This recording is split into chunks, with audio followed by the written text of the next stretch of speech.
Hello and welcome back. This is David from the Personal Finance Squad. Okay, so now we're into including every expense.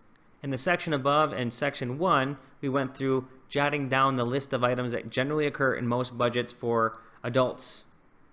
Now, if you're a student, you're going to build this out via your parent or your teacher in class, and you'll learn about those things that need to apply, and you'll adjust accordingly through your exercises. So now when we get into including every expense, we're talking about everything. We have mentioned it before, but you have to budget for a year out. But you also have to think about the things that you buy commonly. So what we're thinking about is, I need to get every piece of my budget to be a fixed cost. And not all bills are fixed costs. As we go through our exercises, we are going to make sure that every bill does turn into a fixed cost, because that creates predictability and that makes sure you'll be an effective budget manager. Examples of variable amounts that need to be fixed are gasoline and groceries. They fluctuate quite often. Okay, so what we want to think about is some repeatable expenses, but you don't look at them as a car payment where you know that is going to come every month on the same date for the same amount. So we have gifts and holidays. You could have birthdays, you could have holiday seasons, you could certainly have retirement parties or bar mitzvahs, or you can have children's parties. They're endless, and oftentimes people don't budget for those, but if you add it up, it can be quite costly.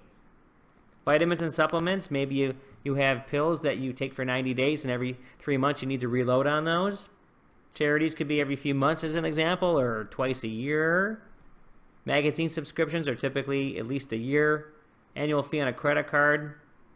Certainly there's ways to get around that. You'd pay your accountant every year to do your taxes, or you're probably going to have to pay for some form of software such as Quicken to take care of your tax needs. Memberships could be to a gym or could be to a science center. Association fees could be if you have a condo or you live in a neighborhood where there's a fee to maintain the grounds and the beach and things of that nature. Trash and sewer services, I myself have to pay for that quarterly. Medical deductibles, license plates, dental deductibles, all of these things. License plates are oftentimes yearly, and these deductibles down here can happen throughout the year. So these are more things, again, you might not think about, and it's important to capture all of those because they will add up. And you also want to make sure that you don't get spikes, meaning you don't want to be up one month and down the next month because you didn't account for these items. Okay, so at this point you should have a pretty good list. Doesn't mean it's going to be perfect, but you should have all of the main things on it so that you can start really seeing a picture of really where you're putting your money toward.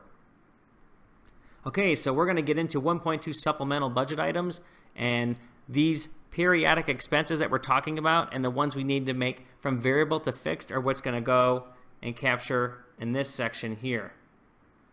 Okay, so thanks for joining, and we will see you in section 1.2.